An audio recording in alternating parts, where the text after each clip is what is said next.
was having a bit of a conversation with him yesterday, just about general things, not so much about 1v1. So I believe in double. All right. What was he saying? What was he saying? Was he feel confident, or was he kind of mixed emotion? You know, he was pretty confident about the next season. Okay. Looking forward to seeing how TSM do. But I mean, TSM can't lose this, so at least that's something. There's no CLG in this game to you know, turn that one around. That's gonna feel pretty good. Also, they've beat some foreign teams coming into this play. That's great. Knocking down doors that they've had trouble with. We'll see. Straight up the middle to the players. We are almost ready to get on to the Abyss. This is our final matchups. No snowballs to get that remake in. Velkoz versus Velkoz. Doublelift versus Bjergsen. It's so fitting that they're now on the same team and they actually have to do this. But it's all for the resources. As we said before, as James put that wager on the line, both players have agreed. I don't know how true that's going to stand throughout the season. But we will find out. Doublelift did not find a misclick through his champion selects. We will get the third mirror match in a row. We are on the Abyss. Let's hear it for both players. One's going to come out with 150 points for their team. Doublelift versus Bjergsen. Oh, yeah. I'm so ready for this. Skill shots are plenty in this matchup. Yeah.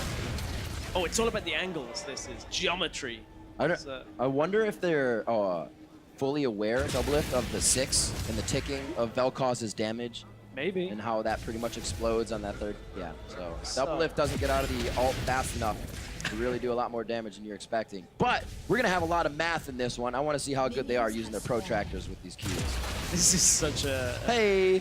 Such a crazy matchup to watch. More of a compass. So they're just trying to create shapes on the map. Yeah. Just make a square. Go back already? Just needs that mana back. What a joke. I've been throwing out too many Qs. Oh, all right. Noodle fight. Swing the spaghetti, boys. It's one of my favorite auto attack animations in the game, actually. Just whips it. Like, this and Alawi would actually be my perfect bot lane. We had an Alawi mirror. I played one of those. Not I am fun. So sorry. Not fun. Also, don't try her at support. Oh, really? Okay. Well, we've seen Velkoz in a support role, so that's true. Maybe Tentacle's the way to support. Super annoying. In Shots fired role. already. Bjergsen got that first hit onto Doublelift. Basically wins the matchup. Could be a long one this one. I actually just got word that you played the mayor in that 1v1. I did play the mayor. And you got rectified. He wrecked me. He actually did wreck me. Okay. I thought it was pyrotechnics, so I disrespected him and walked into lane. Turns out was not pyro. But anyway, that was the Alawi mirror. This is the Velkoz mirror. It's level 2 for both of them. Doublelift taking a lot of damage. That's a mid laner playing a mid lane champion. Who would have thunk? That's Doublelift very low. Oh, the minion body blocks it. That minion right there. We're giving him an award as well after this 1v1. Body blocks it, but Doublelift managed to flash away. Bjergsen still has his. Could look to flash Q here. Yeah. Flash Q auto may just about be enough. Doublelift is healing up though. Will tick up from that health potion. Thunderlord's Decree is... Ooh, because math. Both of them Thunderlords in this setting, so... Oh! Swing and a miss. Looks super pretty, but none of it hit. Oh, there's a lot of miss in this. Yeah, it's really it's hard to CS with Velkoz when you don't know his auto attack, the slow, the range. Feels kind of weird, but once you get it down, it's actually really great to play. Bjergsen, however, is trading mana for health here. You can see Doublelift, obviously the lower health. Bjergsen won't be able to throw out as many spells, but is pushing the wave. Trying to force Doublelift to miss CS, but gets the knockback. It's it. There's a 3. There it is. Bjergsen, 150 points for fire, and your #1 in the 1v1 2015 All-Star competition. Wow, you couldn't have written this any better than 2 of the carries from TSM ending up in the finals, but. You can change everything and still TSM for another season they're going to be ganking mid, throwing everything in. But here we see the killing blow.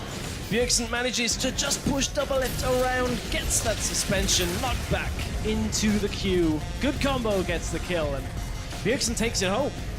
Absolutely ridiculous. I'm still wondering how it wasn't a neutral champion to be played between these two. Yeah. Maybe even a Cho'Gath. Bjergsen played that, but still, it's easy to stay alive on Cho'Gath. You pretty much just want to eat each other in the end. Something else. Something else. It just did not happen. Bjergsen comes away with the win. He gets the resources for the entire season, as it probably would have gone. Yeah, I mean, that's what you have to kind of think of, but he did take down some pretty stiff competition in Kira and Clearlove, who had shown themselves to be pretty good on the way. Doublelift had some stiff competition himself, took down Froggen took down Froggen about an hour ago. Prey on his Prey then? Took out Prey. Some pretty big names. I would say Doublelift had the harder road there, perhaps, but Bjergsen just shutting him down on that Velkoz, man. It's absolutely ridiculous. Well, we're definitely going to hear from the champs and Doublelift. Let's throw it over to Dash and see what they have to say. Thank you very much, gentlemen. I am standing on side with our champion, Bjergsen, as well as our runner-up, Doublelift. First off, congratulations, Bjergsen, on the victory. How does it feel to know that out of a pool of 30 players here, some of the best players in the world, you came out on top of the 1v1 tournament? Well, of course, it feels really good. I know there were some people that maybe didn't try as hard as people like me and Doublelift, but still, it feels really good to be in that. And still, to bring some fun matches and play some champions like Zed, Vayne, and Velkoz that you wouldn't normally expect in 1v1s. Kasing, to name one of them. I'm just kidding. He knows that I'm kidding. Everyone, Doublelift, though, over to your side. Bjergsen just mentioned that he got to play 2 mid laners in that best of 3. How did you let that happen, given the odds over to him? I don't know. He has seniority in TSM. He can tell me whatever he wants to do. I just have to listen. I'm just kidding. The first game, we were like, we should do signature champ mirrors. So obviously we're gonna win those mirrors. I threw those Zed game. I'm not gonna lie. And then the third game is just like, you know, it's kind of like neither of us really play Velkoz. Maybe it has like a little bit more experience with him because the mid lane champ, but oh well.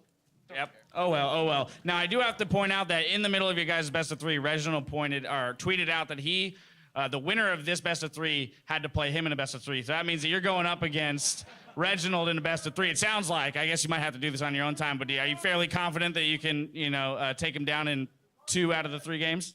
I'll play him for the trophy, sure. Oh, all right. Well, we'll have to fight. We'll have to see that on a future date. But all it'll do is really move shelves in the TSM house, right? So at least it stays within the family. You know, back over to you, Doublelift. I want to get your take on the 1v1 tournament as a whole. You know, because we did have people who were taking it more or less seriously. There were a lot of fun elements to it. You had to play quite a number of games. Froggen with the remakes and all that. So for you, you know, how was this event as a whole? Yeah, the best of 7 versus Froggen, really just a good experience. I mean, we had nothing really to do in the like player lounge or whatever, so me and Bjergsen would just run 1v1s, and I think I had like a 10% win rate. And then I went home and I 1v1 Hanster sometimes, and he just wrecked me every time too. So really didn't expect to make it to the finals. Don't know how it happened, but nice job, everyone. Well, there you have it. And then finally, I got to come back to you, Bjergsen. We did throw that wager onto the stage before the games took place, so it looks like you're going to be walking away again, team solo mid, with all the resources, all the ganks. Are you excited for all the possibilities that opens for you in the mid lane? We'll have to see if Svensker listens, because if any of you guys watched IEM, he was all over top lane, and me and Peter are just the farm bots for team fights, but still, we'll see. All right, so as it stands, Hanser's the one who gets all of the resources. We'll see if any of that changes. Once again, Bjergsen, congratulations, and to you as well, Peter, on that 2nd place. That's going to do it for us here on stage. We're going to throw it back to Shox and crew to break down the 1v1 action. Thank you very much, Dash. Well, a good champion.